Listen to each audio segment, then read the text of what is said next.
हमारा प्यारा हिमाचल, जो अपनी देव संस्कृति के लिए फ़ेमस रहा है और फ़ेमस है, जो अपने कल्चर को प्रमोट करता है, जो देवों की भूमि है, जो अपने जंगलों के लिए जाना जाता है, जो अपने प्राकृतिक अनुपम सौंदर्य के लिए फ़ेमस है, जहाँ की सुंदरता को देखने के लिए बहुत सारे लोग सुदूर से आते हैं, दूर से आते हैं। जिस तरह से भारत कालेर्निया आई थी, कालेर्निया का गीत बाद में कविता फ़ेमस हुई, सिकंदर की बेटी और भारत के अनुपम सौंदर्य को देखने के लिए, उसी तरह से हमारा प्यारा हिमाचल है। और हिमाचल आज आपदा से जूझ रहा है, डिज़ास्टर से जूझ रहा है, जहाँ पर बहुत ही ज़्यादा क्लाउड बस्टेड हो रहे हैं या फिर और भी लैंडस्लाइड्स हैं जिसमें बहुत सारे लोगों ने बेचारों ने अपने घर खोए हैं। उनके साथ मेरी हमदर्दी दिल से है, बिल्कुल दिल से मैं उनके साथ तो हूँ और हमदर्दी रखता हूँ उन बेचारों के प्रति। लेकिन अगर हम आज का पढ़ा लिखा वर्ग इस पर चिंतन करे, मंथन करे कि इसके लिए कौन ज़िम्मेदार है? Who is responsible for that? We are responsible for that. उसके लिए हम ज़िम्मेदार हैं।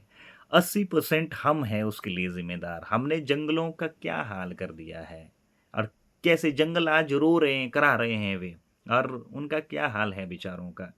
और इस दुनिया में या फिर पूरे हिमाचल में हर एक व्यक्ति हो, जीव हो, जंतु हो, चाहे फिर वन्य प्राणी हो या फिर वन हो, हर व्यक्ति को या फिर हर एक चीज़ को रहने का अधिकार है, राइट है। और क्योंकि अगर उसको राइट नहीं है, तो हमें ह्यूमैनिटी के बेस पर हम क्या बोल सकते हैं फिर? हम थोड़ी ना कोई इंसान है फिर।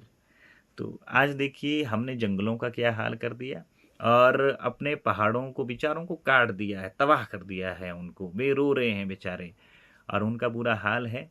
और अभी तो बरसात स्टार्ट हुई है, अभी तो और बढ़ेगी वो और इतनी बढ़ेगी, ये आने वाले समय में हमारे पास कुछ भी नहीं बचेगा। आने वाली जनरेशन के लिए हमारे पास ना पेड़-पौधे होंगे, ना एक अच्छी हवा होगी।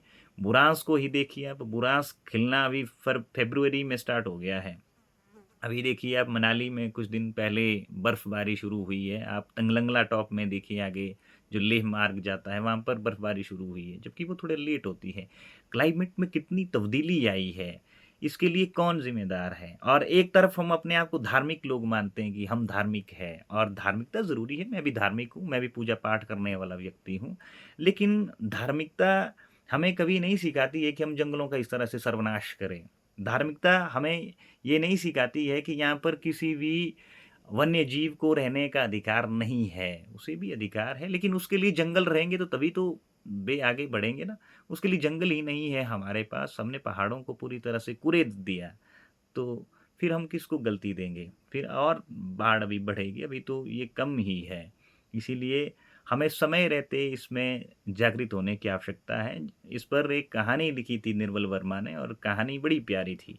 और जब संजौली के जंगलों को ख़त्म किया जा रहा था और इस पर उन्होंने अपनी चिंता व्यक्त की थी और जहाँ कोई वापसी नहीं की। हम अंधानुकरण विकास के क्षेत्र में अग्रसर हो रहे हैं, लेकिन आधुनिक युग में किसी भी चीज़ का अंधानुकरण हम कर रहे हैं। अंधानुकरण विकास है ये और हमारे पूर्वज जैसा मैंने पहले अपनी प्रीवियस वीडियोज़ में कहा था कि आधुनिक विकास ज़रूरी है लेकिन उसका अंधानुकरण ना हो। और प्रभात जोशी ने भी इस पर अपनी चिंता व्यक्त की थी अपना मालवा खाऊँ जाड़ूँ सभ्यता में। अभी एक किताब वाइल्ड फ़िक्शन वो किताब अभी पब्लिश हुई है जिसमें से पर्यावरण के प्रति अपनी चिंता बहुत सारे लोगों ने व्यक्त की है और उस लेखक ने भी व्यक्त की है। तो इसीलिए समय रहते यदि हमें हिमाचल को बरकरार रखना है, उसकी प्राकृतिक सुंदरता को बरकरार रखना है, तो मुझे लगता है कि बहुत सारे विषयों पर हमें सोचने की आवश्यकता है। धन्यवाद सभी के लिए।